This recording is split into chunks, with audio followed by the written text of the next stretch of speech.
talked about networking. I remember you even mentioned our last event with Vusi in the choir. And we also talked about going to university. I remember I was telling you behind the camera that I don't believe in people going to universities to study, but what I believe in is university is a very good place to network, to build your connection, also to learn. You learn a lot of stuff, but the main thing that I benefited from the universities are my connections that I built, and especially going abroad, the exposure that I got from people doing different kind of stuffs that I saw with my own eyes. Exposure, you have to be there to be exposed. Watching British Columbia on the internet or on Google Maps is not enough. It's not the same as being there. Yeah, so universities are a very good place to network. So coming to my question, for entrepreneurs, how do you think networking can help entrepreneurs? Networking it can help you in a big way. Yeah. If you put yourself out there, and this is the thing, you have to be bold, you have to be daring. You can't be scared. Reaching out, like for instance, there's LinkedIn, the app LinkedIn. So as my role as the Secretary General, we had our recent annual general meeting where we needed to have distinguished, guest speakers or distinguished guests of honor to give, a speech, a talk, a discussion. And we are at a point where, the event is coming up and we have no one. Yeah. And through LinkedIn, obviously you can connect with different people. Yeah. But I was like, you know what? There are two specific, actually no, there's one connection that I've made. Let me try and reach out. Let me be daring, send this message and see where it can take me. I went on to, but also you have to be smart. Your approach has to be, if someone reads, because the person you're reaching out to, that network, they're probably someone who's busy, someone who's important, someone who you cannot waste their time. Yeah. So you have to be smart in your approach. But I made that decision, that daring decision, and went after it, and it was a success. It was able to give an amazing talk prior to the annual general meeting, and the whole society was more than happy. But that just shows you how far networking can take you. It doesn't necessarily just have to have a positive impact on you, but it can also have a positive impact on those around you. Okay. And one thing I believe is in impact. If you can have impact in, even if it's just one life, but if you can have impact in numerous lives, then that's something big itself. Because right there, through that networking, you've given 15, 20, 30 people different ideas, something to think about, something to pursue, So networking is a big important thing.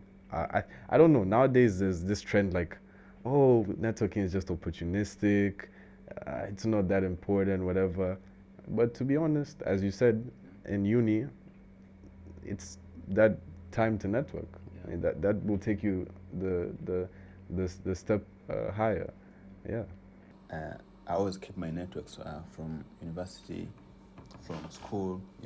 If you look at most of my friends, most of my business partners are the people that I went to school with or I went to university with. Like right now, today, let's say I can say, okay, I'm going to Egypt. I'll have friends that I probably went together to university, or I can say I'm going to China. I'll have someone like I can call in China. So it's very important to network. And as we all say, our second event of Connectors Club, the quote word was your network is your net worth. And that's very important. And I always tell people on this podcast that if you hang out with 3 cows, you'll be the 4th cow. Yeah. and if you hang out with people who are always smelling good, you also want to be like take out of that, take some of that smell. Most definitely. Yeah. So it's very, very important to network. So I urge everyone, at least every day, try to network at least one person. So how do you network with people yourself? How do you approach someone? So far, I'd say I only got into LinkedIn this year. Okay.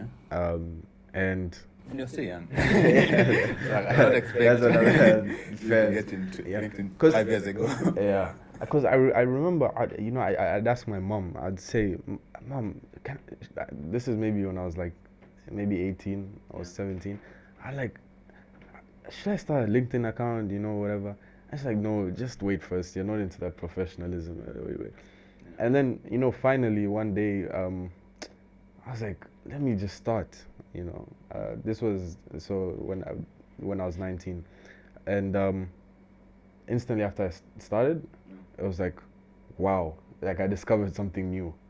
I was like, there's so many people you can interact with, there's so many people you can network with, come up with different projects or whatever. Actually, African Identity, the team, my recruitment process is anyone, because we have a LinkedIn page as well, but anyone who I'd see constantly interact with our LinkedIn page, I would view their profile, and I would look at what they're studying, because again, African Identity is primarily university students. So I'd look at what they're studying, if it fits into the fields that I believe drive African Identity, and I look at some of their experience or some of their passions that they might have listed. And so right now, I'd say over 3/4 of African Identity, it came from me reaching out to people on LinkedIn, individuals on LinkedIn, like, hey, there's even the weekly African news brief, the 60-second weekly African news brief. I think this is such an amazing news brief. It captures top headlines from across the continent in 60 seconds. It's brief, it's quick, and you're updated. And actually, the way that this started is the person that I collaborate with on the news briefs. I reached out to them on LinkedIn, and I was like, hey, I came across your page, I was very interested, I do something similar. Let's set up a Zoom meeting and discuss more. And after that, wow, so many people are interested in the news briefs. People are like, I learned so much from this, I stay updated. So it's networking is, as you said, it's your network. I personally saw that news brief. It's very, very important. It can save a lot of your time. People these days, there are a lot of news, a lot of information that is very useless. So if you get a platform like that gives you like the news in just, as you said, a very short period of time, it's golden. So I would advise anyone who is watching right now to just go and subscribe to that. It's very important. It gives you proper news. And also subscribe to MOD Podcast. Don't forget. So have you had any unexpected experiences when managing AfricanIdentity.com? Because we personally at MOD Podcast, we have had a lot of unexpected experiences, such as coming to the studio and then electricity goes off or getting hacked. A lot of stuff like that happen. So how about you?